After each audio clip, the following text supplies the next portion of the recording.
Support. The maestro, please!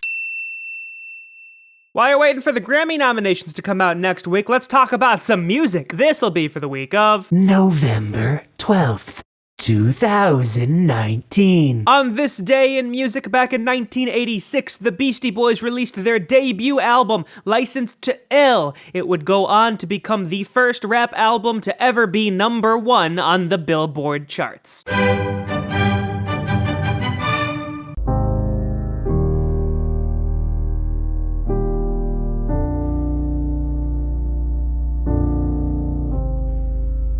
From the ambient music duo with a name that is really long, this is their third studio album and takes influences most notably from one Claude Debussy, hence the very first track, Our Lord, Debussy.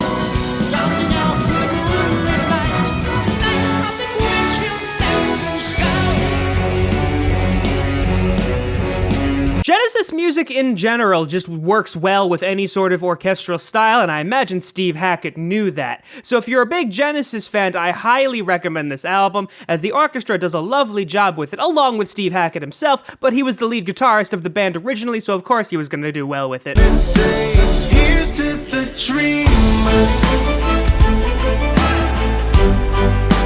Cheers to the dreamers. Not often you see classical and hip-hop in a fusion genre. Regardless, if I had to describe them, it's basically, you know how Lindsey Sterling does EDM and classical? Well, Black Violin is doing the same thing, except it's hip-hop and classical. So shout out to them for even attempting such a fusion. Don't mean a thing if it ain't got that swing. We be singing high and low, we be rocking to and fro, with a hidey-ho, while we're ripping at the barbecue. Again, the title kinda says it all. This is all of Nat King Cole's earlier material before he got signed to Capitol Records in 1943, and a lot of these recordings are just hard to find, if at all. So if you're a Nat King Cole fan, you're gonna want this for your collection.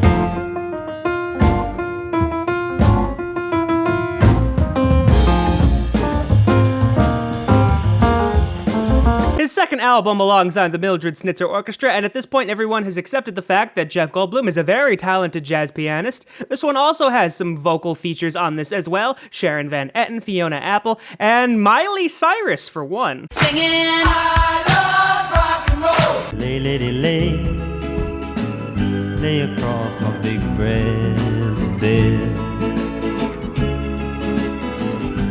Number 15 of Legacy Records' ongoing series focusing around Bob Dylan recordings. This one focuses from 1967-1970, basically when he was doing his albums John Wesley Harding and Nashville Skyline. Also important on this one is when he was appearing on the Johnny Cash Show, as well as the special Earl Scruggs, His Family and Friends.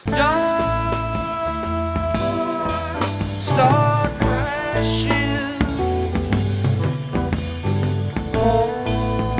So this one only has one concert, but it's the entirety of their performance at the Spectrum Arena in Pennsylvania, back on March 24th, 1973. And yes, it's already sold out. It's bigger than hip hop, hip hop. I gotta find another album to complain about waiting for now that Kanye has dropped his new one.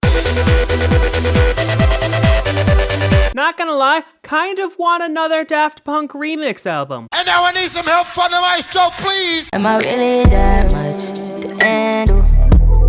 Breaking these niggas down like an animal. You don't really to blow you up like a... They're gonna be officially releasing the second single from this album on the 20th next week. It's gonna be Stretch You Out. it'll all come out in the wild. It'll all come out in the wild. I believe this is certainly the most traditional country album we've had in a while. Not saying that we haven't had other country albums, but when people stereotypically think of country music, this is closer to that than what we've looked at previously. Hold on, grew up in that fire, he came out of slime, he don't wanna talk cause you gon' die, motherfucker come behind, cause bitch we slangin' nine, take his ass up top like... Interesting thing about some of the tracks on this album, tracks 9 through 12 and then 14 through 18 specifically had no writing or production credits released in any way, shape, or form, or at least not disclosed to anybody that has published them. So that's interesting to look at. Life like this is what what your life like. Try to live the life right. People really know you push your buttons like type right. This is like a movie, but it's really very lifelike. Every single night. If you don't know the whole story of this album, you know what it's trying to say. There's actually a film that goes along with it, and it was released jointly, so this is technically a soundtrack. Yeah, Hollywood is bleeding, but we call it home. Outside the window. This marks the 9th week we've been talking about this album. Let's see how long we can go, especially considering it's back to number 1. So you got a few days to listen to this. Obviously on Tuesday I post the new playlist, and then on Wednesday the Grammy nominations are announced, so I recommend getting through most of this at least over the weekend. And now I need some help for the maestro, please. Maestro.